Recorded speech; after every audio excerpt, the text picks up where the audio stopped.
Welcome to the AEC After Hours podcast. We are part of the Amarillo Exchange Club, where we focus on networking, referrals, and community outreach. We want to welcome our guest today, Auriana Smith. Hello. Of Kashmir Salon, right? Yes, that's correct. So go ahead and give us a little rundown of who you are and what you do, Ari. Okay, so my name is Auriana Smith. I am a part of Team Kashmir here in Amarillo, Texas. We are a luxury and full-service hair salon with a specialty in women's hair coloring and hair extensions. So above all else, our mission is definitely client experience and just being able to really transform somebody's feelings about themselves, their feelings about their outside, so they can go out into the world and be confident and be truly that pour into them so they can pour into others. So my position here at Kashmir is as an educator and stylist. So I am a part of the leadership at Kashmir, bringing education to not only Kashmir, but also the Amarillo community. It's a big value of ours to add education to the community. So we feel like there's a hole in what is available to the public community of hairstylists here in Amarillo. Tons of talent, but so hard to find quality education. So I am a part of bringing that quality education accessible to Amarillo and surrounding areas. And then, of course, servicing my clients. So I've been a stylist for full-time for 7 years now, and a part of Kashmir since the beginning of this year. So very excited. Awesome. So how did you get started in your career? Can you tell us that? Yeah, so kind of not a normal path, a little bit funny. I actually never was like, oh, I'm going to do hair when I grow up. I was actually a little bit more of a tomboy. Really? I know. Weird. Ugly duckling, grew up into something better. So, but no, I was super quirky. And when we moved to the area, I actually was super into horses and sports. And so I was a little more rugged, and I honestly started teaching myself how to do hair, quote unquote hair, out of books on how to braid horses' manes and tails for like horse shows and competitions and stuff. Wow. And so I actually got into braiding first, and I would just play around and learn different techniques and stuff. And then I had 2 younger sisters, so I would do different things for them. And as I got a little older, my first job was actually waiting tables. And I always felt like whenever I went out, I had to have my hair cute. So that braiding and that styling and that just transferred, and I guess that artistic sense. And so needless to say, I always kind of had a knack for it, self-taught along the way. And then hitting 17, I was like, well, I'm going to either go to college or something else, I actually was looking between the military or cosmetology school. And so I ultimately was like, hey, let's do hair school first. It's a trade. It's going to take about a year. Worst case scenario, it's not for me, but I have it in my back pocket, right? Sure. So it's always something that I can lean back on, even as I grow and kind of develop. Didn't know what I wanted to do, obviously. So started with hair school, graduated a year later. And yeah, that's really how I got into it. And it turns out I'm actually pretty good at it. So I stuck around. Look at you go. All from braiding horse hair. Yeah. So now doing people. Yeah, it's so weird. So you said you've been in the industry 7 years. Yes. And then I know you mentioned that you wanted to bring education to the forefront. Yes. Why is that a big thing for you? Like what's with the education side of it? So I think something that I've always, maybe it's the big sister in me, but I want to always, I feel very led to bless the other people around me with a simpler path.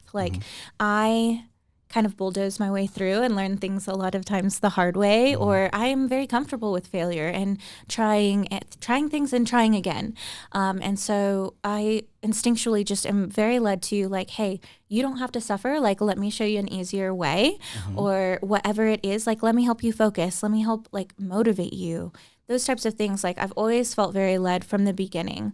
So even as I learned things, people would come to me, and I don't know, I guess the way that I presented myself, but it would always be like, hey, can you show me? Yeah. And it came so natural. And I honestly, like, my heart for that grew even more than the thing. The vessel is the technique or the application or the service, but my heart is actually in being able to teach it back, being able to give women financial freedom and confidence and those types of things that we know is possible, but sometimes it's a little vague, or we don't really know where to start. And I love giving that start button and that permission to be excellent. And so for me, that's really where education came in.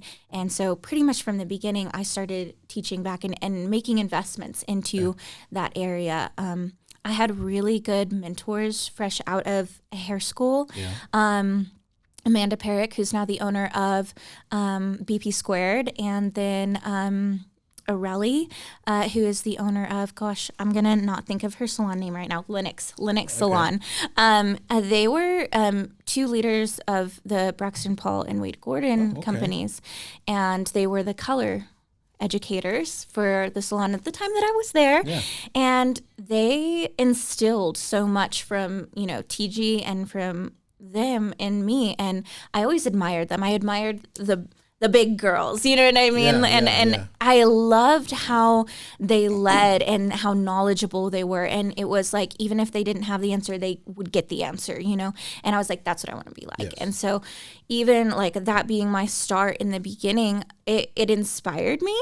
And it was something that even whenever I left that and tried a couple of other things, like I carried that, like, this is where I want to be. I love pouring back into other people, and just seeing that light bulb is like literally the best part of my job whenever they get it. No, I get that. My biggest thing is like, as I go through life and business, like, how can I impact people positively, right? And I feel like you're very passionate about the education side. And they say that the best teachers are the ones who are constantly learning, right? Sure. So let me ask you this. What are some setbacks you've had in your career, or your biggest lessons that you could talk about and maybe inspire others to seek more education? Sure.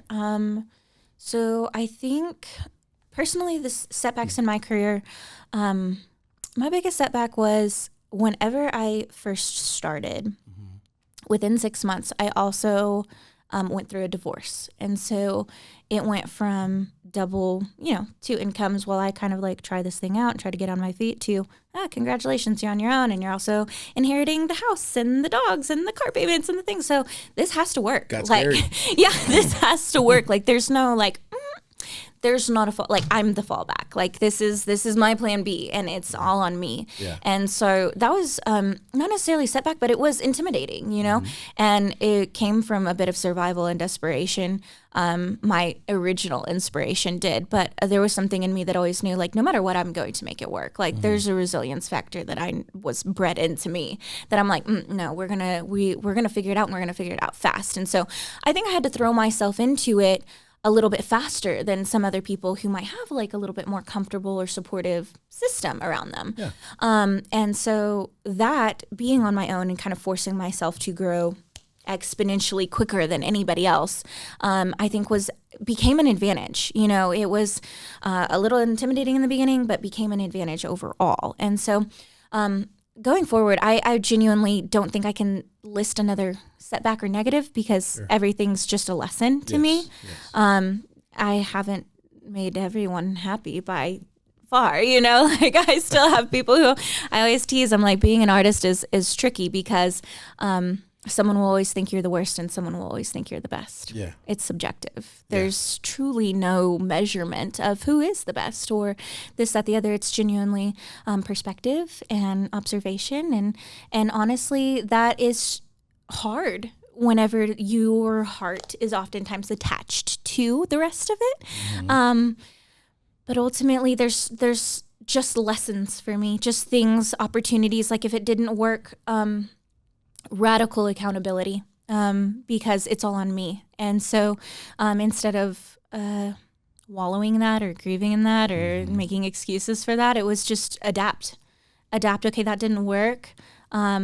what can I do next? Yeah. And so I guess my advice for someone seeking education is just like stay coachable, like always. Oh, yeah, You will, and especially in this industry, like you will never know it all. Like it's impossible. It's like completely different every 6 months. It's turning over. So stay passionate for your education and get very comfortable being wrong or being, unsure. And I think my advice to someone looking for education is always that, like, do not be intimidated to ask, because the people in leadership that truly are there will never have a problem sharing. I think there's always a misconception of gatekeeping, but I think sometimes we put ourselves in that box before it ever even actually happens. Yeah. So you've already decided before you ask, like, oh, they would never share that, or they're not going to let me in. And maybe they will, maybe they won't. But if you've already decided that, you'll never get the education or the connection that you're looking for. So get out there, literally get out there and reach out to the people that you admire, because more likely than not, they'll be able to share something with you, even if it's how not to. So you're saying don't have a preconceived notion. Absolutely. Don't have a fixed mindset. Be open to being uncomfortable. Always. And asking the questions, being coachable. Definitely. That's awesome. So the education side of things, they have to have their license already before they can come and learn some stuff from you, correct? Yes. Okay. So being obviously a full service salon, we do, you can always, there are going to be shadowing opportunities where you don't touch clients, but you just come in and maybe observe the business for a day. But as far as getting involved or truly making the investment in education, being licensed or, on the verge of being licensed in cosmetology school on your way into the career is going to be a requirement. It is. I got you. Good. That way they kind of have a base knowledge, right? Absolutely. I know you had mentioned, the turnaround can happen in 3, 4, 5, 6 months, right? Sure. For people. What do you think the biggest hurdle for them is? What's the cause of that? Is there a specific thing, or is it a general thing? No. Definitely, like, the 6 month turnaround is just simply like the industry evolving. Like, like the trends, what people are asking for. At the end of the day, almost all the techniques are the same, right? We were talking about how the 90s are coming back. Yeah. We just like to call it weird things. Like, we're not going to call it a shag anymore. We're going to call it a butterfly cut. Like, we're going to just put we put a twist. And so staying up to date with that terminology is important. It's exhausting, but it is important because the kids are going to change the words. But at the end of the day, the techniques, the approach, the foundationals to achieve said trendy look is still always constant. And so staying up to date with the changes while understanding your foundationals is like literally the key. So the industry is going to turn over. Welcome to the fashion world. Like everything's evolving. Yes. What people are going to ask for, even the verbiage will change. But at the end of the day, it's still client experience. It's still foundationals. And you can still achieve any look, even if we twist the title on it a little bit. Okay. Okay. Yeah. And you still do hair. Absolutely. And you still do, or stylist as you're educating people. Yep. How do you balance that, and how do you keep up with the trends? Oh, I love questions of balance because if it's truly something you love, there's no such thing. It is a part of me. And so what I know for me is to be honest with myself whenever I'm like, I'm tired, I need a moment. But being able to communicate that and hold those boundaries healthily. I work really hard. I always say, do not compare yourself to me. I'm a psycho. Like, I literally am up at the salon easily 50 plus hours, and that does not count whenever I am pouring into right now, for example, it's applications. It's developing the next week's model night curriculum, or what we're going to be going over. It's the entire curriculum for the shadow days and stuff. Like, there's literally always something for me to do, but I love it. Like, this is like, there's no such thing. Like, I don't compartmentalize. Like, it does bleed into everything, but I do it in a way that is sustainable. I am still going to be accountable to my fitness, to my nutrition, to my family, because at the end of the day, this is financing that. Like, it's still my job. But balancing education versus clients right now, for me, it's just a busy season. And so what I do is I try to look at things in percentages, like how much of my time am I willing to pay to clients and pay to education. And honestly, that really comes from not wanting to take myself from my family. So I really look at my day in percentages. I look at my weekend percentages, and I'm like, okay, if I work, 50 hours, that's a good 30% of my week. Mm-hmm. Like, is that what I want to do? Is that where my heart wants to be, or do I need to make an adjustment? Yeah. And I'll adjust from there. The beautiful thing about this industry is the freedom to adjust. You can tweak things to fit your schedule better. And so for me, I stopped looking for balance and I started pouring into where I was called to be. Mm-hmm. If I'm called to be with my family, then I'm called to be with my family. Yeah. But if I'm not, it's going to wax and wane. Like, there's an ebb and flow, yes, especially in being self-employed, but especially in this industry as hairdressers. It takes a lot of us, but burnout is our responsibility to manage. Like, the only reason burnout happens is because you didn't manage and you were honest with yourself about what you could put into other people and you didn't know how to say no. Yeah. So for me, I can say yes a lot more times than the average human being. Yeah. But I always say, like, that balance looks very different for me than it could for somebody else. So be careful comparing yourself. You're just a whole nother beast, huh? So you had mentioned, fitness, nutrition, family. Sure. Let's dig into the personal side of you. Okay. I've known you for a while. Yeah. I know your husband. Yeah. I know you guys are big into fitness, and I've seen you working out.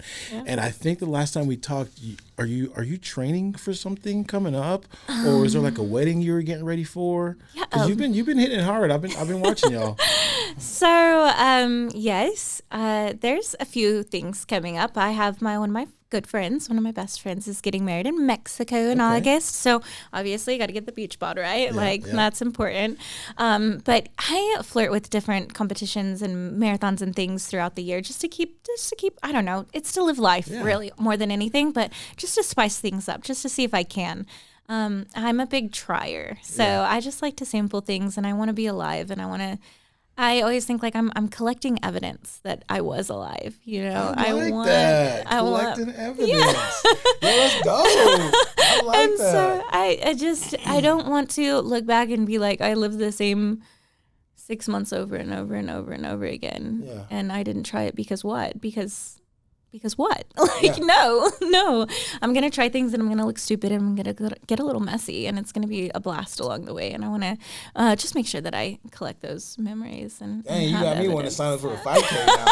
Why not? Do it. I don't know how long ago it was, but I saw you posted, you did like it may have been a while ago, like a Tough Murder or something like that. Yeah. I was really shocked to see you all muddy, and you're like, I was like, so when you say tomboy, now it all makes sense. Yeah. The way you grew up. So I was like, dang, that shit really went out there. Yeah. Hair and everything, nails on. We gotta look good doing it, but we gonna get dirty for sure. When I saw that, I was like, that is wild, man. No, for sure. So, fun fact I know about you, a lot of people may not, but you're a dog mom to 4 Dalmatians. Yeah, they're great. Can you tell me how that even, did you start with one? Did you get all 4 at once? Are they quads? Like, what's going on there?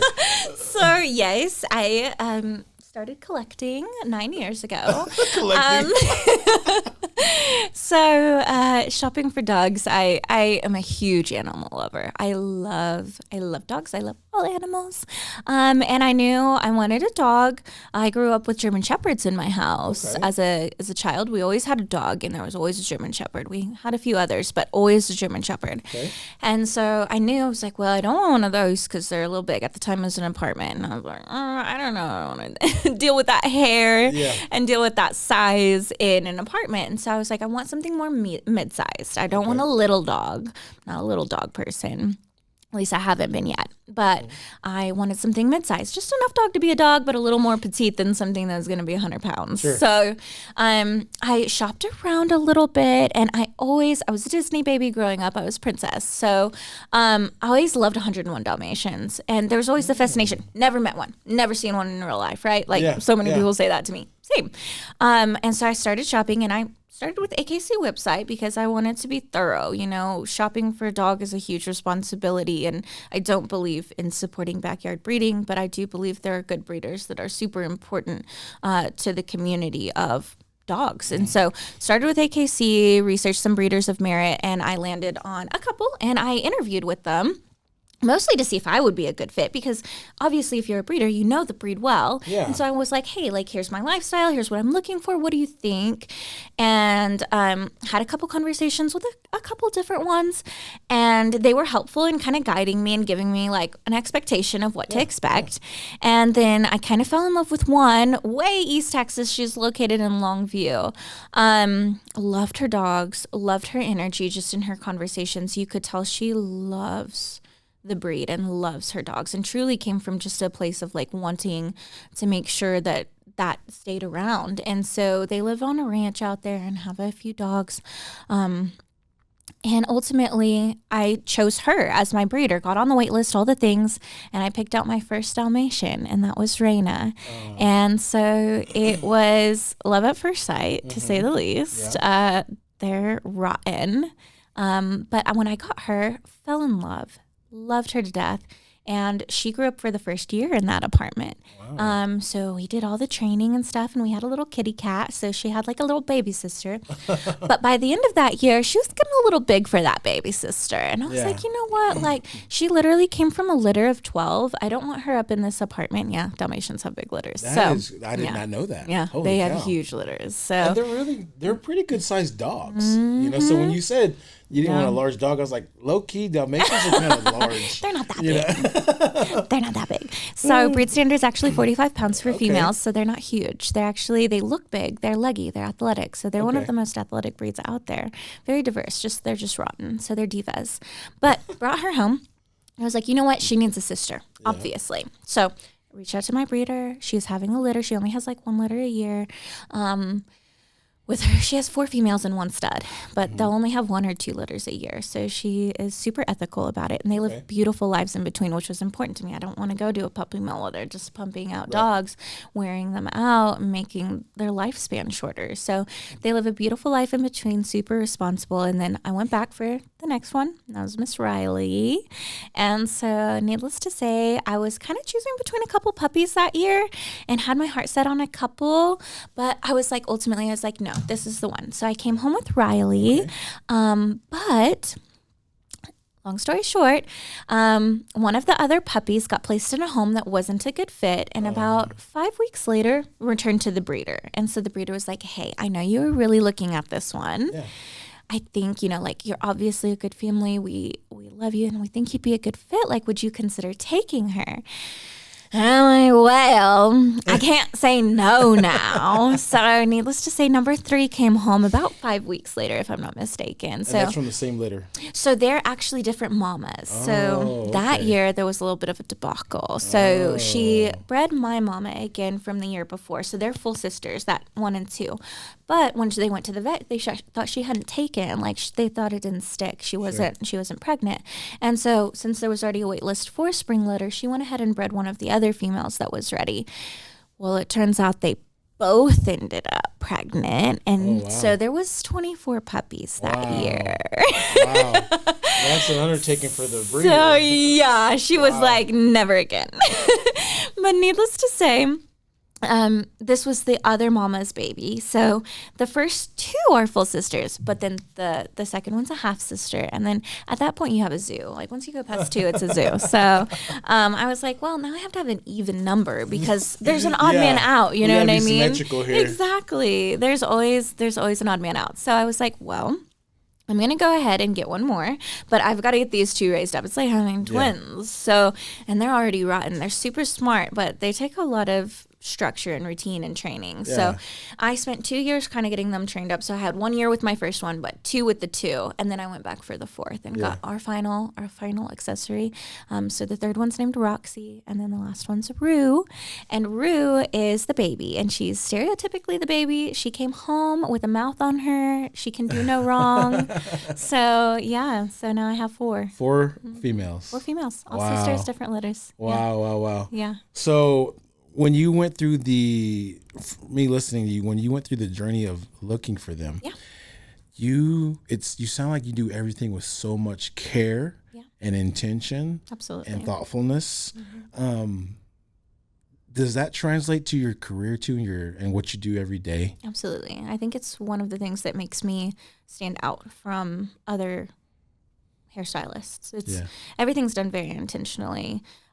So I carry a lot of responsibility to the outcome of things. And if I carry the responsibility, then it's my job to prepare. And so, you know, what you get is what you get. Like, that's a decision you have to live with, but you can do things to prepare and be thoughtful and be mindful and consider things besides just being reactive and hoping for the best. And so definitely translates to the career. So with the thoughtfulness and building curriculum for the education thing, what's been your biggest hurdle? I just want to make it realistic, because I think sometimes with education, there's tons of knowledge out there, tons of knowledge, but no one really knows how to connect the knowledge to application. We can know how to be motivated. We can know the steps, but to actually have the ability to connect what we know to how can I apply this in the salon, or how can I apply this to my clients, is, I feel like there's a gap there, because we learn and absorb so much, especially with social media nowadays, that there's not really a lack of knowledge. There's a lack of application.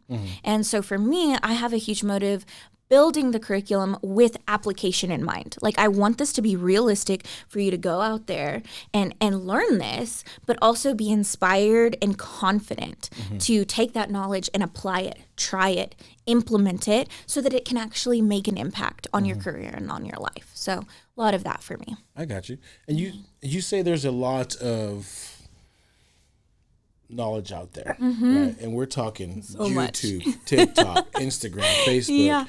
What can you say to someone who's on their screen getting the knowledge and then versus coming to someone like y'all and learning the application? Like, do you think there's a disconnect for some of those people that are trying to get it from YouTube University? Yeah, absolutely.